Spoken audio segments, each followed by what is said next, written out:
안녕하세요. 어바노이즈 채널의 다립입니다.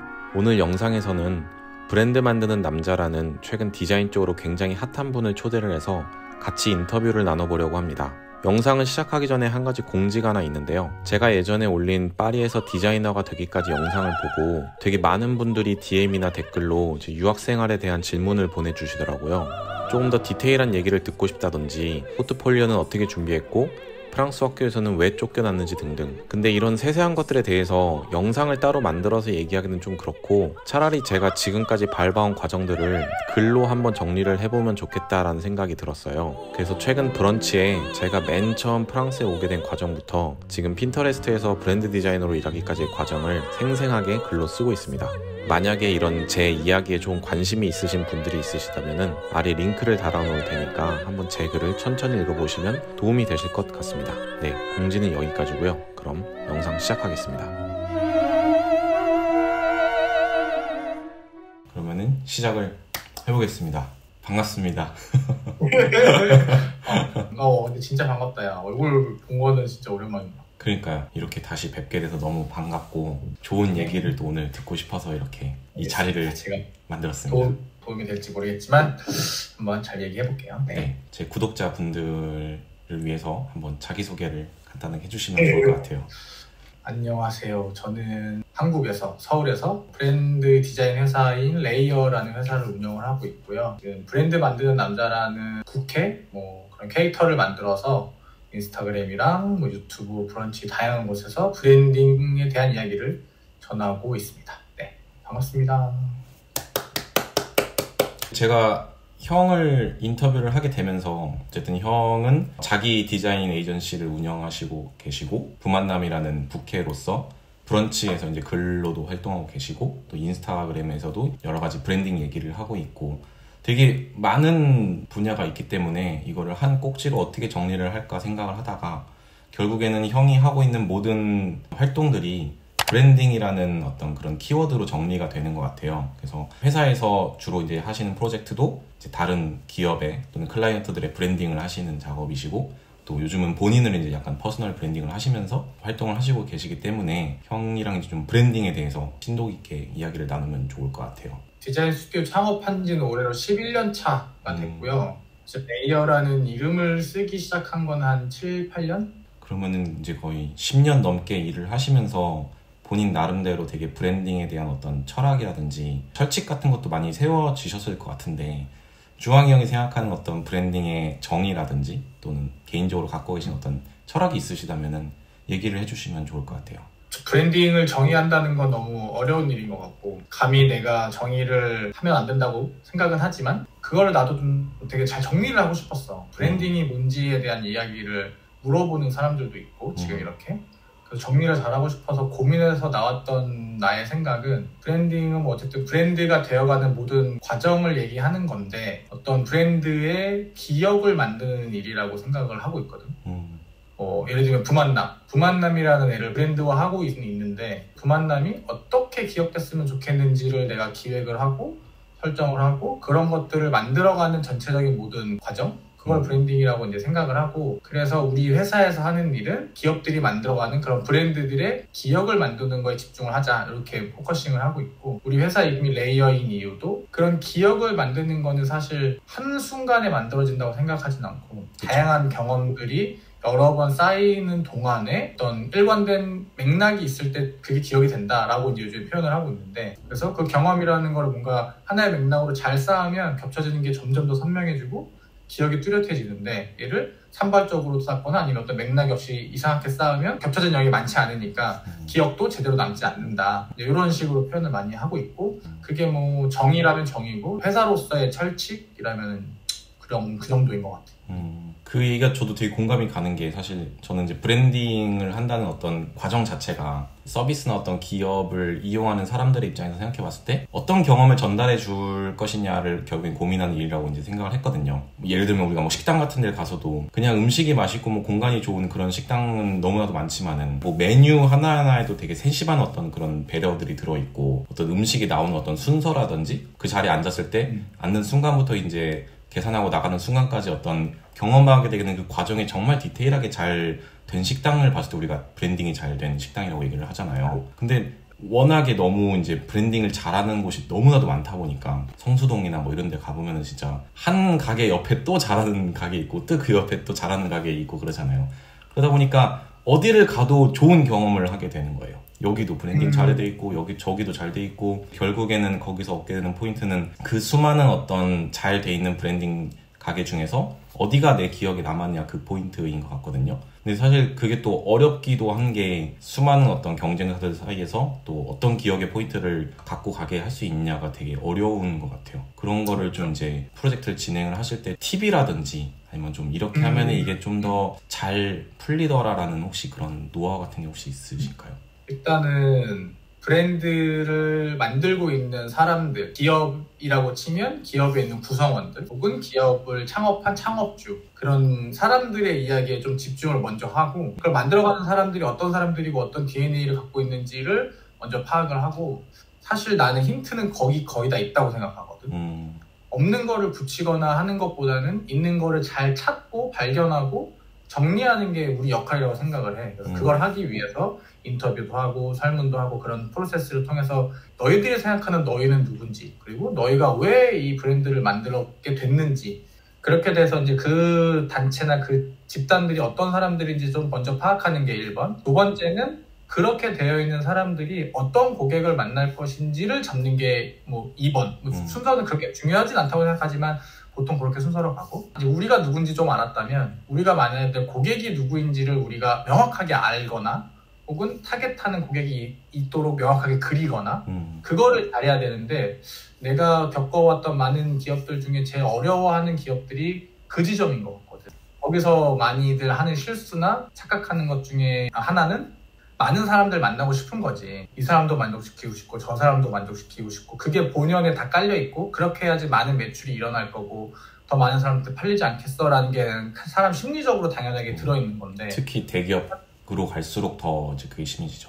아무래도 등치가 커지면 커질수록 더 네. 많은 캐파를 포함을 해야 되니까 돈이 많거나 혹은 뭐 어떤 여러 가지 기존에 갖추고 있는 것들이 있어서 폭발적으로 할 수 있는 데도 있지만, 그렇지 않은 데들이 사실은 더 많고, 그렇다고 했을 때는 오히려 더 좁게 더 명확하게 고객을 그리는 게 좋다고 생각하고 그렇게 추천을 많이 하거든. 그렇게 누구를 만나야 될지를 명확하게 세우면 아까 말했던 대로 되게 좋은 브랜드가 많고 사람들마다 주관적인 의견이 있는데 어떻게 다 만족시키냐, 안 만족시키지 않아도 될 사람들이 있는 거지. 누가 만족시켜줄 필요가 없는 거지 사실은. 우리를 만나야 될 그 고객만 잘 만나고 그 사람들한테 오히려 더 진하고 깊게 너를 위한 브랜드라고 딱 느껴질 수 있는 포인트를 경험하게 해주면 그 사람은 나랑 비슷한 누군가를 이 브랜드에 초대하기가 너무 좋겠지. 결국에는 형은 이제 가장 개인적인 것에 먼저 좀 주목을 하는 거네요. 기업도 그렇고 브랜드도 그렇고 라이프 사이클이 있을 거예요. 브랜드가 처음에 나왔을 때가 있고, 예를 들면 되게 잘 돼서 막 성장했다가 어느 정도 정체되는 데도 있고, 혹은 성장했다가 없어지는 경우도 있고, 초창기 시즌이라고 했을 때는 조금 더 그 개인의 이야기로 더 파고드는 것 같아요.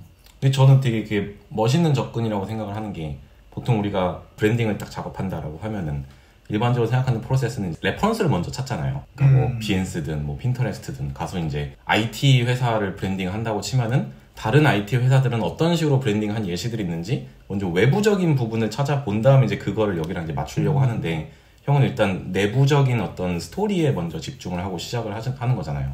근데 결국에는 브랜딩을 만들어 나가는 단계가 어떤 기업이든 서비스든 그거를 어떻게 하나의 페르소나로 만들어가는 과정인 건데, 사실 거기서 당연히 시작되는 부분은 그 내부 스토리에 먼저 집중을 하고 거기서 차별점을 가져가는 거기 때문에 저는 그 포인트가 되게 멋있는 접근이라고 생각을 해요.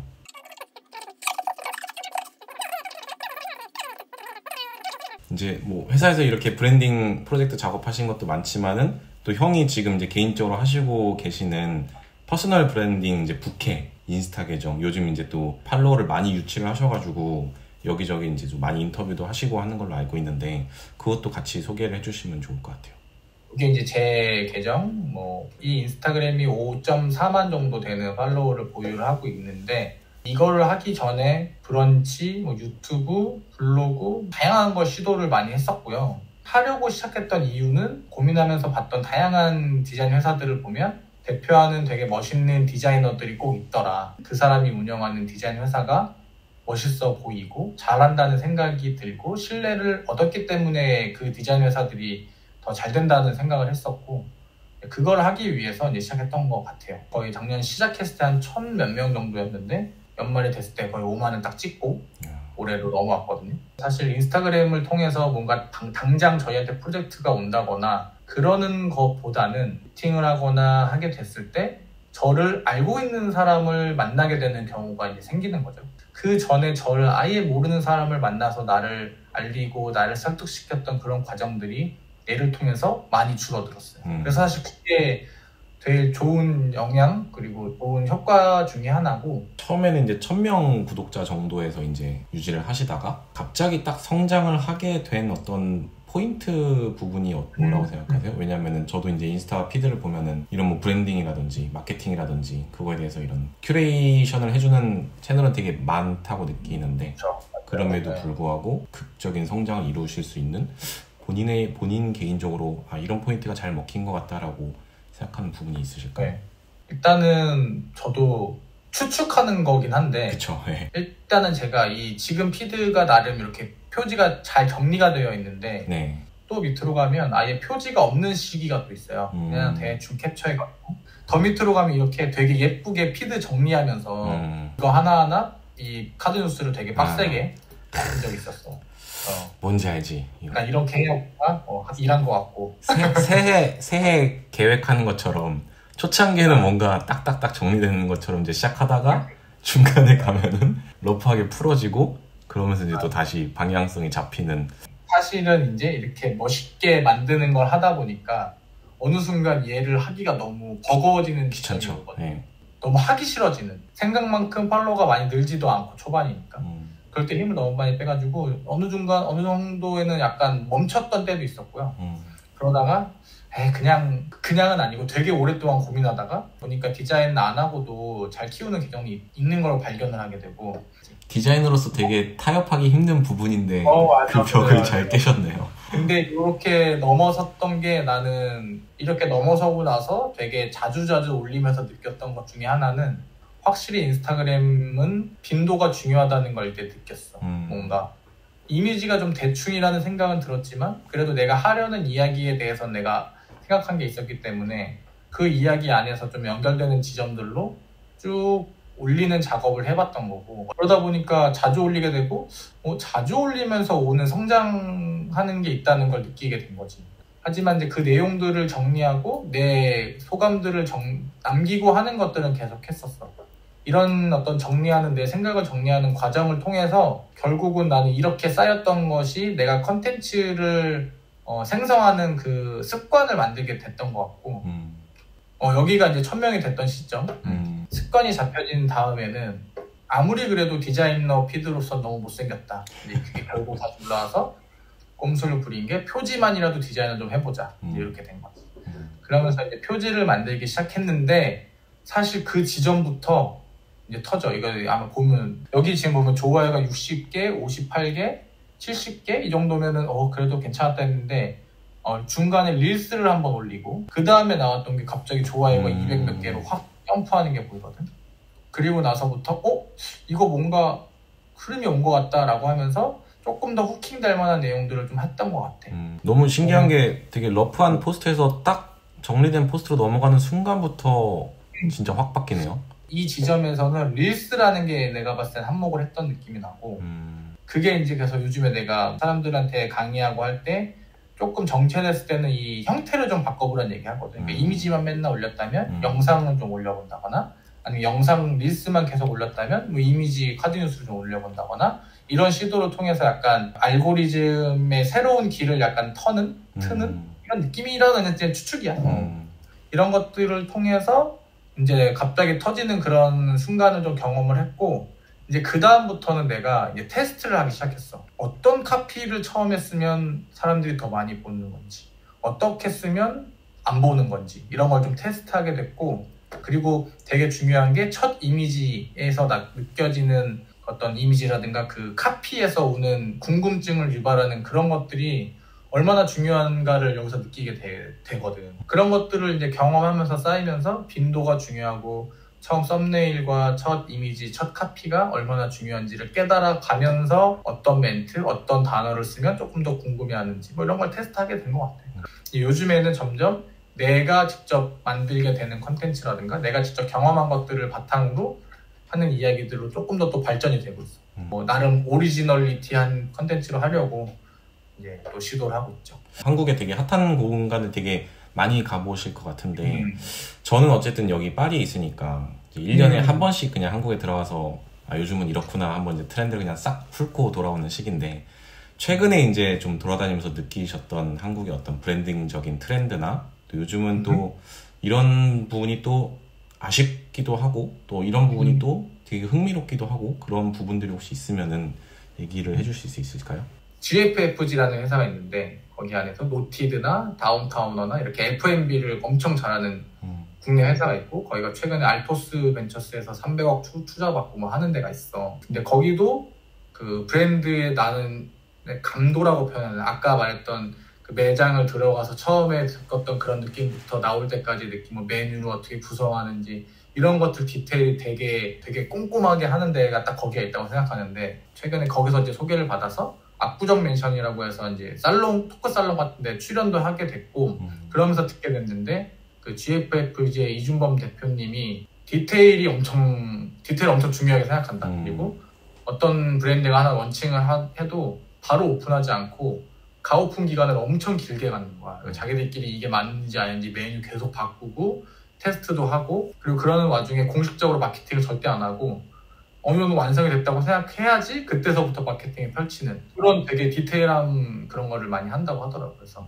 여기 진짜 잘한다 라고 생각을 했고 아무래도 요즘에 좀 잘하는 데들은 팬덤에 대한 것들을 만드는 거에 집중을 많이 하고 그걸 잘하는 데들인 것 같아요. 너무 맛있고 멋있는 옷과 음식은 이제 너무나도 당연한 거고 이제 나는 그래서 사람들이 그 브랜드의 스토리를 찾게 되고 철학을 찾게 되고 그런 게 있는 브랜드가 결국은 좀 요즘에는 살아남는 브랜드가 아닐까. 저도 작년에 4월에 한국 갔었을 때 이제 핫하다고 소문난 곳들 한번 싹 이제 돌았었는데 그런 것 같아요. 형이 얘기한 것처럼 이제 너무 맛있는 데도 많고 너무 퀄리티가 좋은 데도 많으니까 아 이제는 컨셉으로 다 승부를 보는구나 이런 생각. 그러니까 뭐 누데이트 같은 것도 디저트 브랜드인데 무슨 뭐 미친 컨셉이잖아요. 그리고 뭐 네, 기괴한 말 그대로 뭐 카페도 가보면은 뭐 어글리 케이크라고 해가지고 케이크에 막 허브 같은 거 꽂아놓고 막 이런 식으로 막 그런 거를 이제 보면서 저는 약간 생각이 드는 게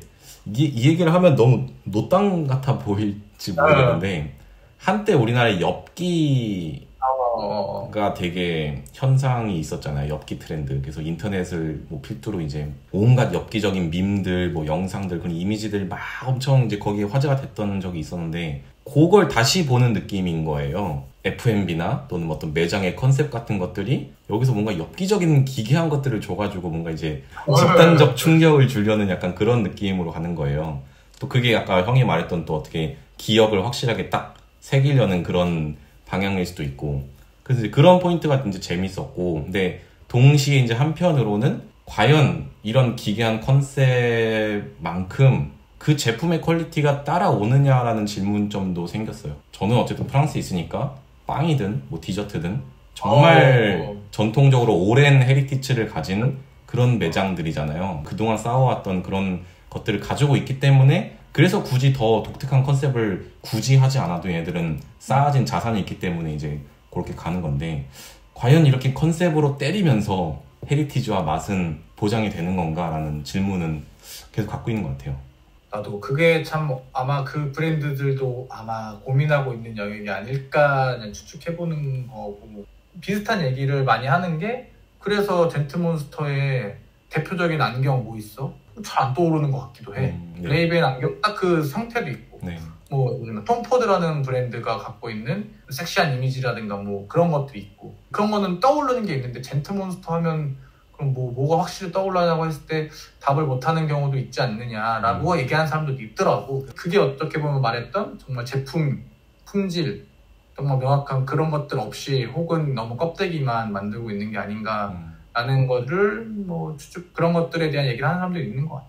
나도 뭐 그게 뭐 잘했다부터 다 판단할 수 있는 상황은 아니고 그쵸. 그게 정말 결과는 아마 뭐 5년이 됐든 10년이 됐든 혹은 진짜 몇십 년 뒤에나 알 수 있는 걸 것 같은데 뭐 그게 어쩌면 요즘에 근데 트렌드일 수도 있고 맞아요. 요즘 나오는 브랜드 네. 뭐 하여튼 지금 현상은 그런 상황이다라는 생각.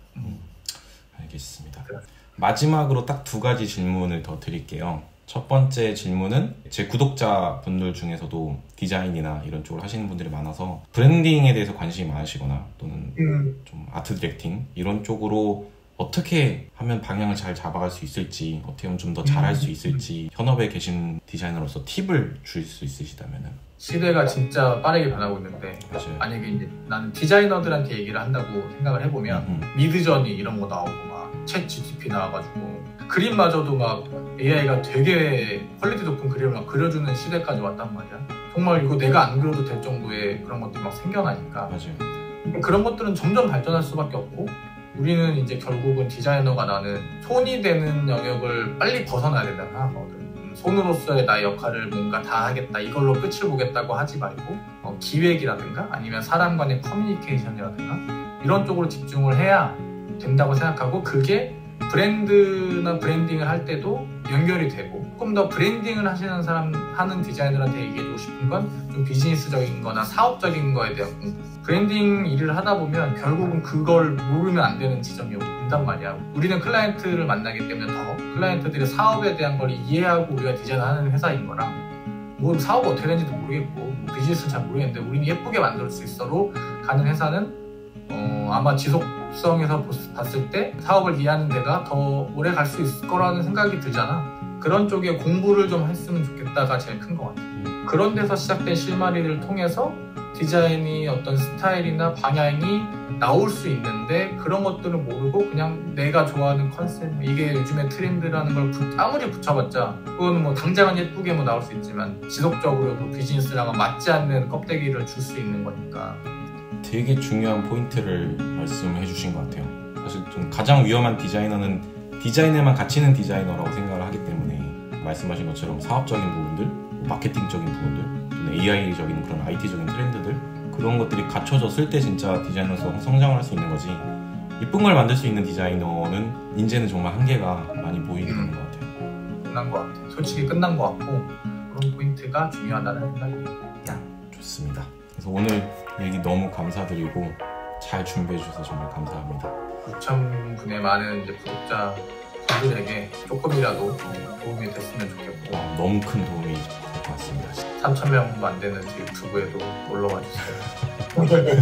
다음에는 또 제가 또 얘기를 해서 꼭 다음에 제가 다리비한테 요청을 해서 나는 솔직히 너의 이 스토리도 너무 궁금하고 다시 이번에 그때 내가 초대해서 그때 한번 또 얘기를 나누면 좋을 것 같아. 네, 좋습니다. 늦은 시간인데 시간 내셔서 너무 감사하고요. 네, 고생하셨습니다. 수고했어. 고마워. 네, 수고했습니다.